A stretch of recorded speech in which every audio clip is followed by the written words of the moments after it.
Jai Mata Di students, how are you? How is going your preparation for the exams? Students, this is the first test.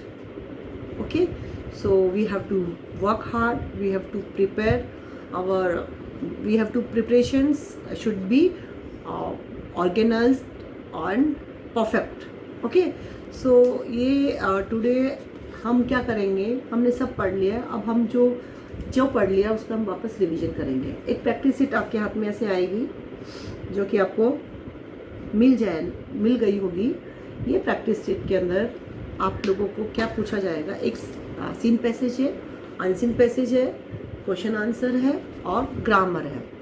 तो students, सबसे पहले हमने लिया है इसके अंदर सीन पैसेज। सबसे पहले हमने क्या लिया है, सीन पैसेज। और सीन पैसेज क्या होता है, आपकी बुक के अंदर से ही पूछा जाता है। जो आपकी बुक की लेसन्स है उसमें से हमने एक पैराग्राफ उठा लिया है और उस पैराग्राफ के अंदर से ही क्वेश्चंस पूछे जाते हैं। तो सारे क्वेश्चंस के आंसर पैसेज के ही अंदर होते हैं स्टूडेंट्स। तो आपको क्या करना है, पैसेज अच्छे से केयरफुली पढ़ना है।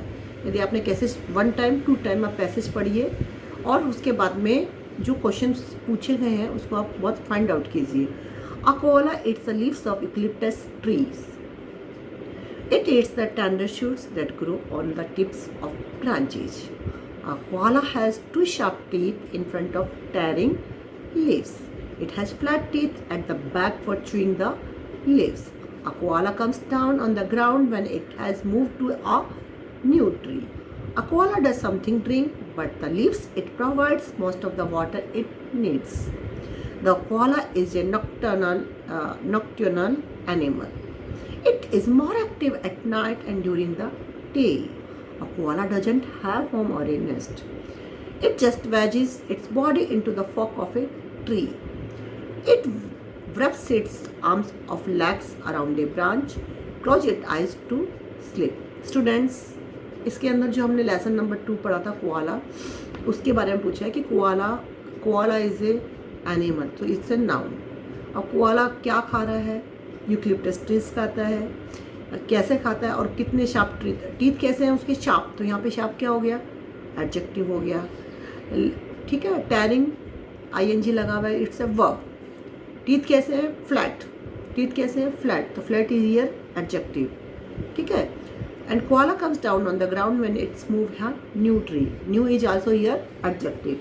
तो इसके अंदर हमें नाउन्स भी मिलेंगे, एडजेक्टिव्स भी मिलेंगे, सिनोनिम्स भी हमें ढूंढने हैं, एंटोनिम्स भी ढूंढने हैं, समटाइम्स हमें टेंसेस। तो जैसे according to questions you have to give the answer. Okay, according to questions you have to give the answers. First question हमने पूछा, where does a koala eat, sorry what does a koala eat, koala क्या खाता है। First line ही है, a koala eats leaves of eucalyptus tree, वो koala eats the leaves of eucalyptus trees. ठीक है, फिर when does a koala comes down on the ground, when does koala come down on hits ground, देखिए इसमें लिखा है when it has to move to a new tree, when it has to move a new tree, जब उसको नए tree पे जाना होता है, ये आंसर है इसके अंदर। A koala comes down on the ground when it has to move a new tree. Then whether the following statements are true or false, अब आपको इसमें लिखना है true और false। The koala is a nocturnal animal, true है ना। nocturnal मतलब जो रात को एक्टिव रहते हैं और दिन में सोते हैं। The koala has a home or nest, home और nest होता है, no, तो it's a false। Now write two adjective, adjective means numbers, colors and quality। मैंने आपको पहले ही बताया था जब हम लेसन पढ़ रहे थे, तो आप इसमें से 2 एडजेक्टिव लिखा। Right the antonym of curvy from the, curvy मतलब घुमा हुआ, तो हमने इसमें पढ़ा था फ्लैट, टीथ कैसे है, फ्लैट, तो क्या होता है कर्वी का ऑपोजिट क्या होगा, flat. Write the plural from हम ब्रांच, ब्रांचेस, CH जिसके आगे आता है उसके आगे लगता है ना ES, आपको पढ़ाया था ना मैंने, CH SS SH, यदि एंड में होता तो क्या लगेंगे, ES। Now unseen passage, turn off unseen passes. One day, an old gentleman was walking slowly along a street. He saw a little boy trying to reach a doorbell, which was too high for him. The old man was very kind-hearted. He wanted to help the little boy. So he stopped and said, I will ring the bell for you. And then he pushed the bell so hard that it could be heard all over the house. The little boy looked at him and said, Now we will run away, come on. But before the old gentleman could perceive what was happening, the mischievous boy ran around the corner of the street. The old man was left there alone to explain to the angry owner of the house why he had rung the bell. What happened? एक जो बच्चा था वो doorbell बजा रहा था, तो वो डोरबेल तक पहुंच नहीं पा रहा था, तो एक वहाँ पे ओल्ड मैन था काइंड हार्टेड, तो उसने उसकी मदद की. लेकिन बच्चा क्या था, कैसा था, मिस्चीवियस. इसका मतलब क्या हो गया, how is the boy, boy is a noun because is the person. Old man is a noun, man कैसा था, ओल्ड, तो old is a here adjective. अब देखिए gentleman, man is a yes noun, तो मैन कैसा था, gentle. Boy कैसा था, मिस्चीवियस. ऑनर कैसा था, एंग्री. तो यहाँ पे ऑनर क्या है, पर्सन है, तो honour is a noun. Bell is a also thing, तो इट्स ए नाउन. तो यू कैन टेक पहले आप पूरे you know just keep in your mind कि what is noun, what is pronoun and what is an adjective. So what was the little boy trying to do, क्या कर रहा था वहाँ पे. फर्स्ट लाइन है कि he saw a little boy trying to reach a doorbell which was too high for him. So what was the little boy trying to do? The boy trying to reach a doorbell. I will ring the bell for you.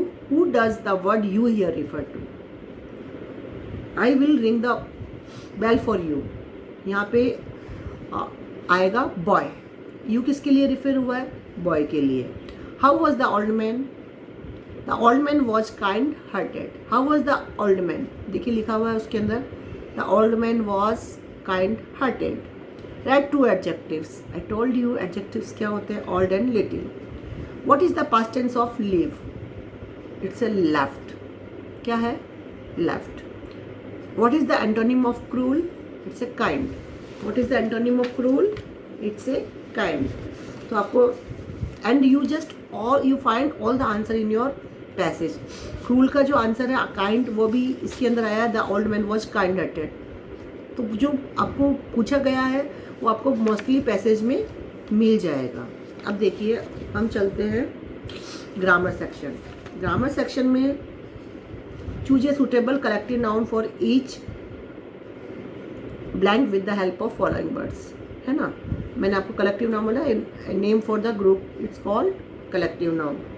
A dash of players, क्या कहते हैं group के players को, team. Yes, तो there words are given here, you have to write the names only. See, a team of players, a dash of cows, a herd of cows. Cows, elephants and buffalo के group को herd किया जाता है. A dash of lion, a pride of lion, है ना. Lion के groups को क्या कहते हैं, pride.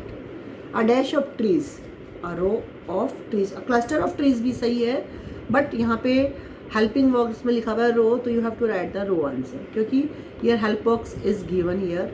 So cluster of trees is also right, but here I wrote here I have given in option row, तो you have to write row. A dash of books, a library of books, a pile of books, है ना. But here I just given library, so you have to write the library. C, अब identify the types of nouns कि nouns कैसी है, proper है. Proper noun मतलब special name, common noun, any kind of noun, abstract noun, noun we can not touch but we can feel, और collective noun, a name for the group. अब ये Rajkot is the name of special city, it's a proper noun. Boy, it's a common noun. Boy is a common noun. Honesty is a abstract noun. Honesty is a abstract noun. Priyal here is the name of girl. It's a special name of girl, so it's a proper noun. Flock of sheep. तो here flock एक group का नाम है, it's a called collective noun.